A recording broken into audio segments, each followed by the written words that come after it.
Dalam nama Bapa dan Putra dan Roh Kudus. Amin. Bapak, Ibu, Saudara-saudari sekalian, salam jumpa kembali dalam Renungan Inspiratif Minggu Biasa ke-29 berdasarkan Injil Lukas bab 18 ayat 1-8. Bertekun dalam doa. Bapak, Ibu, Saudara-saudari terkasih, pada abad keempat, hiduplah di Tagaste seorang gadis jelita bernama Monika. Dia dikenal sebagai pendoa yang ulung. Kemudian, dia menikah dengan seorang yang tidak peduli dengan agama bernama Patrisius. Dari perkawinan mereka, lahirlah seorang anak bernama Agustinus. Baik Patrisius maupun Agustinus memiliki cara hidup yang boleh dibilang cukup berandal. Patrisius sering melakukan kekerasan terhadap istrinya. Sementara kehidupan Agustinus boleh dibilang liar. Ia pernah hidup bersama dengan seorang perempuan, dan dari kehidupan bersama itu lahirlah seorang anak yang bernama Deodatus. Siang dan malam, Monika berdoa dengan tidak henti-hentinya sambil meneteskan air mata untuk pertobatan sang suami dan putranya Agustinus.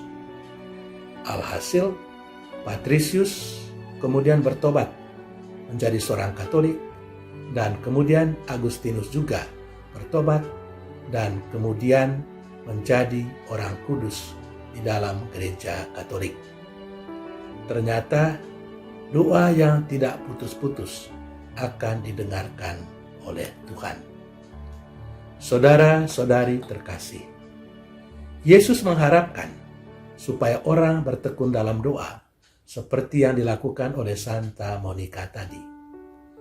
Guna menyampaikan maksud tersebut, Yesus menceritakan perumpamaan tentang seorang janda yang setiap hari membawa kasus ketidakadilan yang dialaminya kepada seorang hakim di kota itu agar diselesaikan.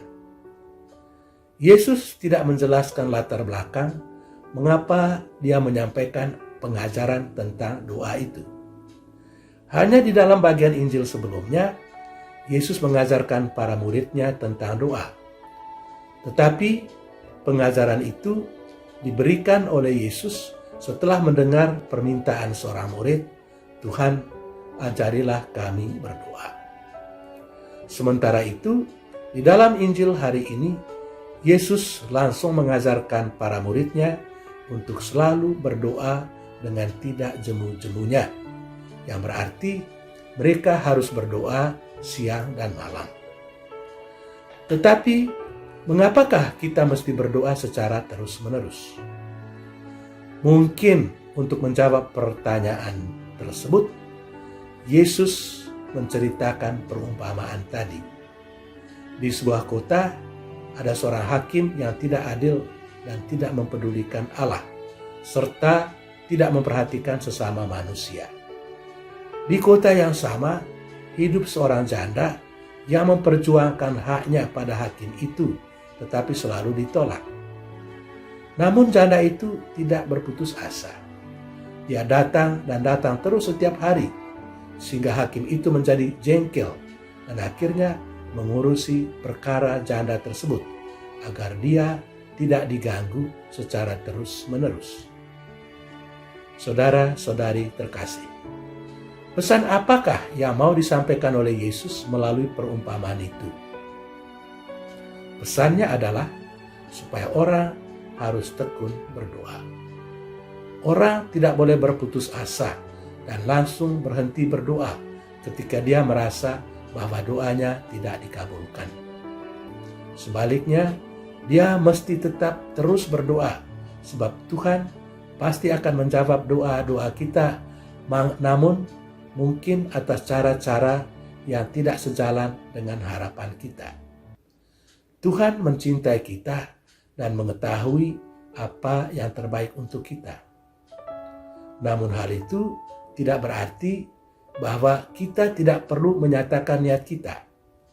Sebaliknya, seperti janda dalam Injil, kita mesti terus-menerus menyampaikan permohonan kita kepada Allah. Doa mengingatkan kita bahwa kita membutuhkan Allah. Betapa mudah kita merupakan Allah, terutama kita ketika kita mengalami kegembiraan dalam hidup. Kita cenderung percaya bahwa keberhasilan hidup bukan karena campur tangan Allah, melainkan karena faktor ketekunan, kerja keras, atau disiplin. Tanpa mengabaikan pentingnya kerja keras, ketekunan, dan disiplin, pengalaman sering membuktikan bahwa sekalipun kita bekerja keras atau memiliki disiplin diri yang tinggi, namun kita tidak selalu berhasil dalam hidup. Tanpa Tuhan, kita tidak bisa berbuat apa-apa, dan tanpa Dia, kita bukanlah apa-apa. Pater Walter Zizek, Yesuit, pernah menghabiskan 23 tahun di kamp kerja paksa di Siberia. Dalam keadaan yang tanpa harapan itu, hanya imanlah yang memampukan dia untuk bertahan, dan doalah yang membuat imannya itu hidup. Ia mengakui doa tidak menghilangkan penderitaan fisik akibat siksaan, tetapi doa memberikan kekuatan untuk bertahan dalam penderitaan dengan sabar. Doa membantu saya mengatasi krisis-krisis dalam hidup, tetapi aku harus memurnikan doaku dari segala upaya untuk mementingkan diri. Bahkan aku berdoa untuk orang-orang yang menyiksa aku. Bagi Ibu Teresa dari Kalkuta, doa adalah minyak yang membuat lampu imannya tetap bernyala. Semoga kita pun demikian. Tuhan memberkati kita. Amin. Dalam nama Bapa dan Putra dan Roh Kudus. Amin.